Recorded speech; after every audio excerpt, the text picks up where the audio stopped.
my dudes. Today is a National Weather Service of Holy Christ.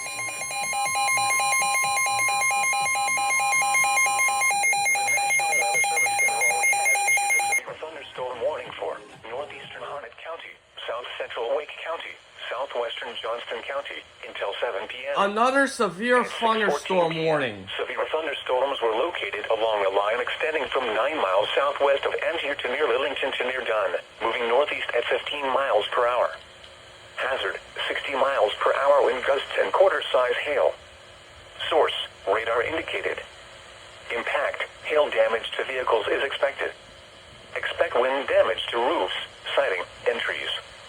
Locations impacted include Lillington, Fuquay Varina, Dunn, Angier, Benson, Irwin, Coates, Four Oaks, Raven Rock State Park, and Coates Crossroads.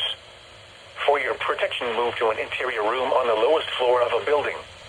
Repeating, a severe thunderstorm warning has been issued until 7 p.m. for the following counties in North Carolina: Harnett, Johnston, and Wake. Oh my gosh. A severe thunderstorm warning remains in effect until 6:45 p.m. for